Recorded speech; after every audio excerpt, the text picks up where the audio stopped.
Hi, and welcome to the show. Subscribe at kevinmd.com/podcast. Today, we welcome Irene Tanzman. She's a patient advocate and author. Today's Kevin MD article is A Mother's Question About PCOS and Her Son's Autism. Irene, welcome to the show. Thank you so much for having me on your show, and thank you for publishing my piece on PCOS and autism. All right. Now, just briefly tell us a little bit about your story, and then we'll jump right into your Kevin MD article. Well, I'm the parent of an adult with severe autism. He's got severe autism, intellectual disability, and he has Crohn's disease. And I, like many other families, just started out by trying to navigate the fragmented services that are available.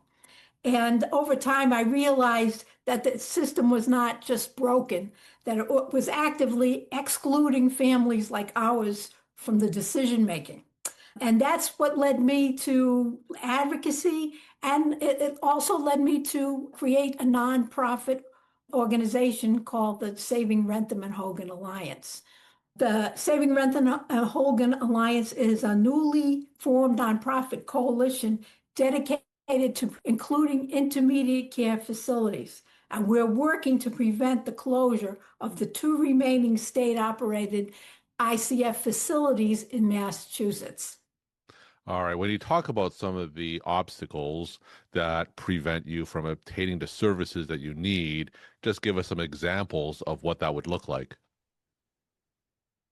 Well, I like to compare like the ICF model of care to home and community-based services. Okay. Basically, the ICF model of care is what they call institutional care.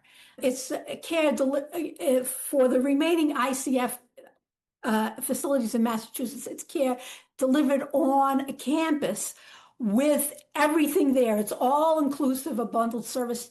You get health care on site, and you get speech therapy and occupational therapy and all of these things that we really don't get in home and community-based services. Home and community-based services is under the illusion. It's under the illusion that if somebody with a severe disability lives in a residential address, automatically they're going to be integrated into the community. And of course, that's not exactly true. There are some people who are very impaired and they need help. They need direct speech therapy. They need professional to help with learning activities of daily living. They need an occupational therapist. They need behavioral supports. None of these things are automatically available in home and community-based services. You have to fight for each one individually, and it is really a very, very hard fight. And there are just people who need these kinds of services. Now, my son has Crohn's disease. Mm-hmm. There's no medical plan to oversee his chronic condition. That's what I do. But I'm an older person, and I know that I'm not going to live forever. If he were at an ICF, he would get that.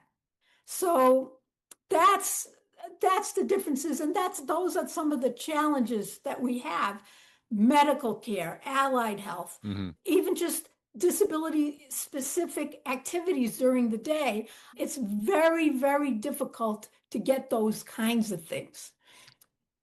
So those are some of the challenges. And by ICF, of course, you mean intermediate care facilities, which are health care facilities that provides care for individuals who don't need full hospital care, but certainly more assistance than what's offered in a typical residential setting, right?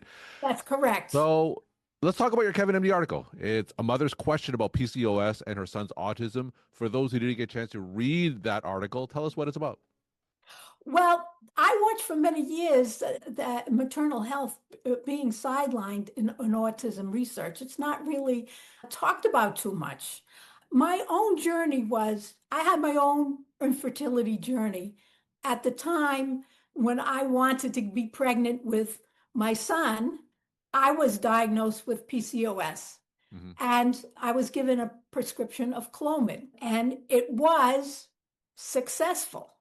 But I have questions in my own mind as to we have these people who normally would not have been able to get pregnant, getting pregnant. Hmm. And this was in the late 1980s, which is about the time when the autism increase happened. So I know that there is a link, it's not a causation, but I think that this is worthy of consideration in research. So that's what led me to write the article for your blog. I think we need to talk about this. We need to talk about other causes as well, but I think maternal health should be a very big issue. You know, we have an obesity epidemic, and that fuels PCOS. It makes it worse. I think that we should be looking into that. So that's really what the article was about. It wasn't about, I do think, it's not criticizing anybody for seeking infertility treatments. I did that myself. Hmm. I don't know if this is for sure, this is a cause, but I just think it's worth at least considering. You write in your article that fertility treatments may enable conception, but don't correct the hormonal environment.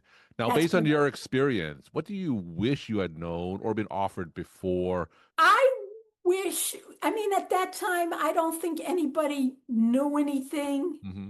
about that there could be a possible link. That came out years later. But if it were today, I would want to know that there is this link does exist. And maybe there's some things that you can do so that you would be more likely to have a positive outcome. And for a positive outcome is, a healthy, normally developing baby. So you want to check the hormone levels to see if they're they're good, and maybe be on a certain diet, avoid sugar, whatever it is. I would have liked to have known that to give my baby the absolute best chance. Now, during your years as a patient advocate, have you connected with others who were in a similar situation to where you were regarding that connection, potential link between PCOS and neurodevelopmental disabilities? Yeah, we at one time we had a support group that met regularly, and we were sitting around the table, discussing supports and services, and how are we going to get it, how are we going to get this, and how are we going to get that. And the conversation led to infertility, Hmm. and and almost everybody at that table had some kind of infertility treatment. And it was mind blowing because there were like about a dozen women there. And I would say at least 10 of them had some kind of an infertility issue. Now, with the younger folks, no, I don't really know. But I don't really know if they're given the information, or if we're that far along, but they should be given the information that there is a link, but not necessarily a causation. I don't think that it's a reason not to see to say, oh well, I don't want to seek infertility Hmm. treatments. I just think that there might be some things that a prospective mother could do to make things the environment for the fetus a little bit better. Yes, and I think that there should be a conversation about it.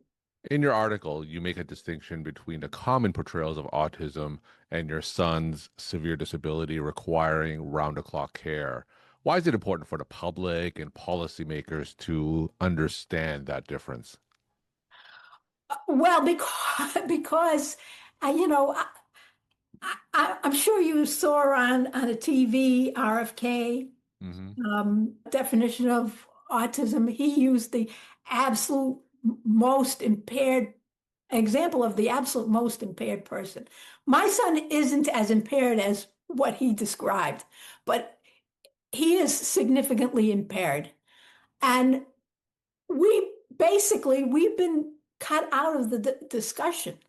The lawmakers seem to only listen to the self-advocates or to listen to disability organizations that Mhm. have ties to corporate providers. They really don't listen to the parents. And we need services. We're desperate. People like me, baby boomers, we know that we're in our last years of living and we're going like, what are we going to do? Some don't have any services at all. I would be considered one of the lucky ones because my son has a group home. He has a day program. I would be considered lucky, but I know that there would be a big problem if I were to pass away. And it's realistic. When you become a senior citizen, it's realistic to think about that. Mhm. We desperately need services. We desperately need a seat at the table. That's the reason why it's important. The other thing that the public should know is because a lot of money is being spent on this. They need to know that it's not reaching the people who need the help. The money that's being allocated is not really reaching us. So you have been a patient advocate and, of course, a mother of a son with autism. Tell us what kind of advice you could share with other caregivers who may be in a similar position to where you are. Well, I think that it requires a lot of courage to stand up to the gatekeepers. It's very easy to be canceled. Parents of the severe autism especially have been bullied online. You have to really be strong and stand with your convictions and have a lot of courage and keep on fighting because that's all we can do. That's all we can do. When you talk about PCOS and maternal health and autism, and you're speaking, of course, from the perspective of an advocate and a mother, what kind of response have you received when raising these questions about maternal metabolic health? It seems the conversation always veers off into vaccines and leucovorin and other Tylenol now and other things. And not that those things don't deserve some kind of attention. You know, I just think that this should be added. But whenever I mention it, people who have had infertility problems usually are quite receptive to it. But people who haven't, it usually veers off into a political discussion or some other thing. That's basically been the reaction. I like the fact that RFK is putting severe autism front and center because what my son has isn't something to be celebrated. It isn't a gift. It isn't, light it up blue. It's just wonderful. It isn't. It's not wonderful. It's something that we need to look into and we need to try to prevent. And if we can't prevent it, we need to be able to support people who have severe autism and their families.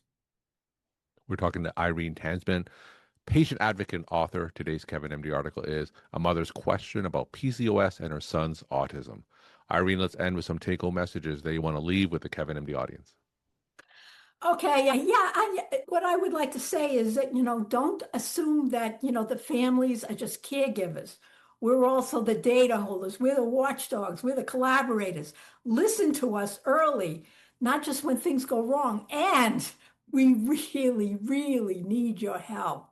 We really need clinicians to embrace the full continuum of care and talk about how this is needed, that some people need some oversight of their medical care. Some people need allied health services. Please help us advocate. And the other thing is, when you have somebody like this in your office, you have to make sure you write everything down. You have to write everything down in terms of what a patient with severe autism would need so that the families can advocate from that document. And the other thing is, if you're dealing with infertility patients, that maybe this would be worthy of a discussion, PCOS and autism. Irene, thank you so much for sharing your story time and insight. Thanks again for coming on the show. And thank you so much for having me.